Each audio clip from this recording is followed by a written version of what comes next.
Good evening friends. কেমন আছো সবাই?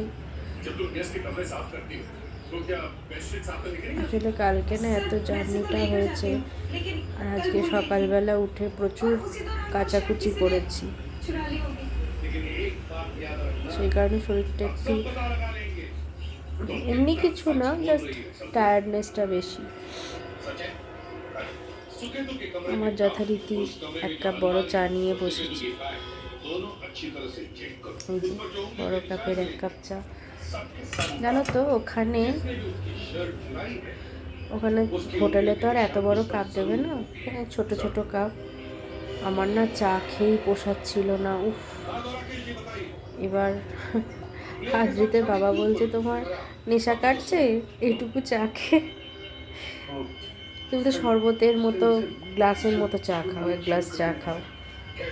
এটা নেশা কাটছে না, কিন্তু কি করব। তারপরে হঠাৎ মানে জিনিসটা মাথায় এলো যে চা আমার তো ঘরের মধ্যেই করতে পারবো চা।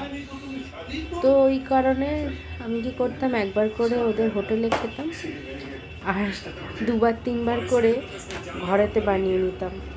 ওরা টি ব্যাগ দিয়ে দেয়, ইলেকট্রিক কেটলি ছিল, বানিয়ে নিচ্ছিলাম, তাতে ঠিকঠাক আমার খাওয়া হয়ে যাচ্ছিল। কোথাও ঘুরতে যাবোটাও ভালো, জানো তো। এই ঘুরে এসে যে টায়ার্ডনেসটা থাকে না, খুব ভালো একটা জিনিস হয়েছে আমরা ফ্রাইডের মধ্যে চলে এসেছি। তার কারণ হলো দুটো দিন একটু রেস্ট পেয়ে গেলাম, নাহলে যদি সানডে ফিরতাম, সোমবার দিনকে সকালবেলা ঘুম থেকে উঠে আদ্রিতকে স্কুলে পাঠানো খুব ডিফিকাল্ট হতো আমার জন্য। দুদিন রেস্ট হয়ে গেল, একটু বেলা করে উঠেও, বেলা করে বলতে 7টার পর তো নয়, 7টার পরে বাড়িতে উঠলে একটু অসুবিধাই হয়, তো 7টার নাগাদ উঠতে পারছি।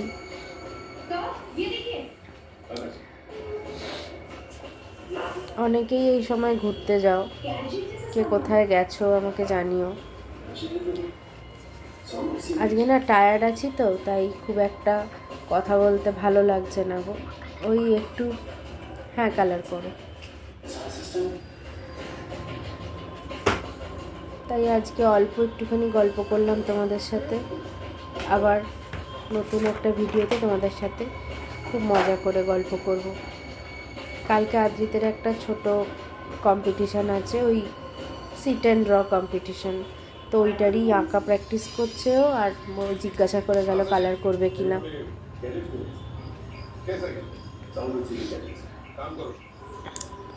তো কালকে দেখাবো যদি আমি যাই, আর যদি না যাই, ওর বাবাই যদি নিয়ে যায়, তাহলে তোমাদের সাথে এমনি একটু গল্প করব। চলো রাখছি আজকে, আবার একটা নতুন ভিডিওতে তোমাদের সাথে আবার গল্প করব। টাটা।